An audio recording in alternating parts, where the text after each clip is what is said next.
sister was in graduate school. A doctor looked at her hands, and he took pictures of her fingers, and he said, "You have a hereditary shape that is very distinctive." Fat thumb.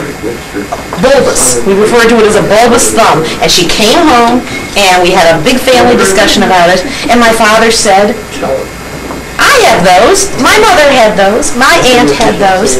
And he mentioned at least 10 people in the immediate family who had a bulbous thumb. And I have it to a certain extent, not as exaggerated as some. Do you have it? She's not a Freund. No, not me, but Does anybody else have You're a secret. a bulbous thumb? Where it's small, well, in other words, it sort of bulbs out. It's narrow in here, and then it sort of bulbs out. Mine is not as prominent as... So you think it's a hereditary feature? It is, yes. it is. The doctor said it's absolutely hereditary. Does it have a name? Just simply, Frito-Lay Dipper, I call it. My whole life, it's been like, look at those thumbs. Yeah, my whole life. Newest member. Well, oh my goodness. Why keep it? now the other trait My friend to track is red hair. My father does too. That runs throughout the Freund. Okay. Harry Coppola? Wasn't that a recessive gene? It's a good thing I didn't marry red hair. Yeah, I think so. This was Exactly like that. Okay. She has one thumb that's better than the other. They're long and this is the rest of the family. So he won't have it. Red Freund. Also. Not very far. What? Yeah. Well, Steve and Charles, are not blessed with that. My genes, you got your mother's genes. That's why you're so goddamn smart. Wait, say it again? He's got your genes. Who has, He's got his mother's genes, Not which true. is losing his hair. Schwartz all have blue. I'm talking about the personality and the face. It looks just like you. Well, there's some of each. Well, sure, that's okay. Well, Some of each. that makes sense. Right. But what we were thinking of doing at the last meeting, maybe to call in to understand later. I want to know. For those people who were admitted. My friend here, I don't know if anybody else has the spots. Family on the internet. On the internet. You mentioned him, you said Red Freund. Okay, introduce yourself. Freddie Freund. and he I'm Rick Meyer. My mother's name was Margaret Freund Meyer. Maybe it's all I'm not great. that great at talking. He was invited. Well, introduce your wife. You heard. And this is my wife, Kathy. I'm Kathy Meyer. No. Well, Cindy, And you're the grandson, right? and Cindy had a baby. Cindy and Freddie Introduce yourself. were looking in the nursery window. Can you introduce yourself? Am I on Yes. camera? Well, I'm Ellen J. I'm Freund Schwartz, and this is my living room, and hi everybody.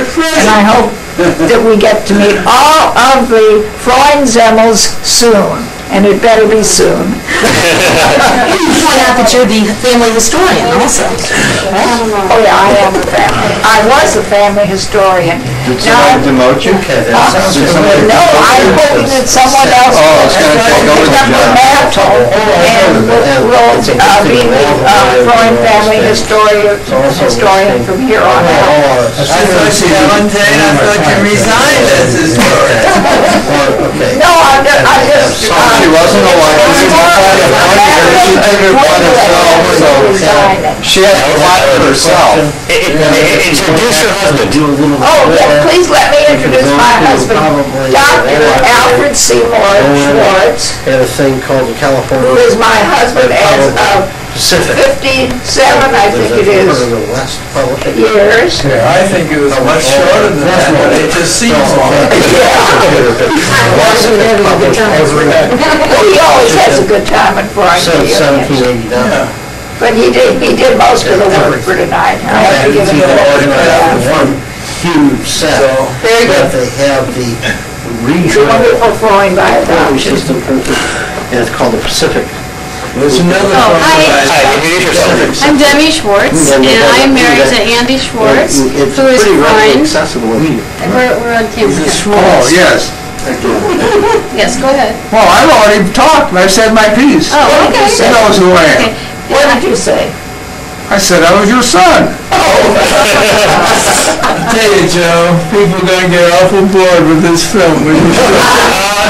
I saw that film already. He already gave me it. We don't want to come to the reunion, we've seen it before. And darn dull.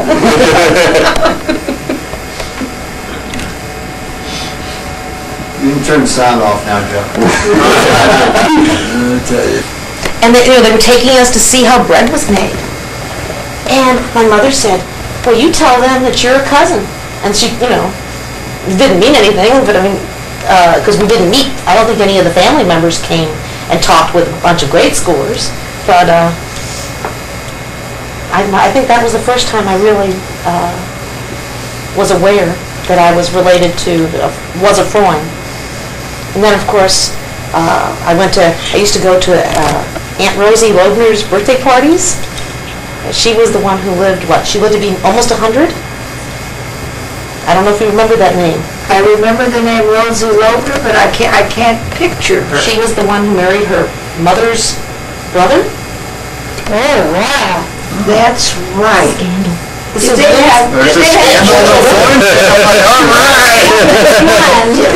children who had problems? No.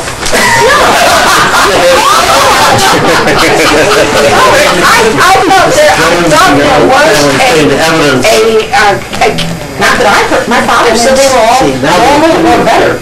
Oh, really? I'm glad to hear that. Is this being video recorded for evidentiary Because that's Lewis. That's how Lewis Loebner comes down through that branch. Oh, well, they certainly, Right? For sure. Yeah, there's no problem. they're even more above average than the students in Lake Wobegon. You can't Well, I remember when we were growing up, as soon as you mentioned the name Freund, they would say, oh, bread, immediately, oh, bread. It was like, like bread and Freund were synonymous. Jerry, didn't you say figure that? out how to get carried on their own? Didn't you go to school at Washington? You were somebody who was a Freund? We saw the... And what did they say? And what did they say? They always say he's rolling in dough. Bacon? I wonder who, you graduated in 48, did you say? Oh, no. When? 60. I was born in 48. Oh, you were born in 48. You graduated, Yeah, in 71. Should have graduated in 70, but the Army got triggered. that would have been too soon for Louis Freund. Louis Freund went to law school someplace, wasn't it? That was your undergraduate. 71. 71 and 74 from the wall. From law school. I didn't know Lewis went. I'm pretty sure he did go to law. He never practiced law. They got me sick, and then they said... Can you talk a little bit about Paul Freund? Say that it wasn't... Can you talk a little bit about Paul We'll give you a Freund? minute for this. Oh, you want me to talk about, well, They signed as off. I remember, there was a mystique about Paul from the very beginning, because I think when he graduated from grammar school, he was, I think, 11 instead of being 14. At any rate, he was way ahead of the game. So the pro-Democrats sent a reporter out to interview the principal. And the principal said, I don't know why you're making such a fuss about this. We graduate kids when they're ready to be graduated. If they're 11, they graduate at 11. If they're 14, they graduate when they're 14. I don't think it's such a big deal. But wherever he went, people somehow or other recognized that Paul was somebody special. And he really was an interesting and I think a rather gentle soul, as I remember him. There were no hard edges, but he was brilliant and successful. And the reason why he went into law as a profession was because he was persuaded by, not his uncle, but like a a second cousin, Arthur J. Freund, who was a practicing lawyer here. And he persuaded Paul, because he recognized the quality of the man, to go to law school, and he certainly was. I don't think he ever practiced law. I think he taught law all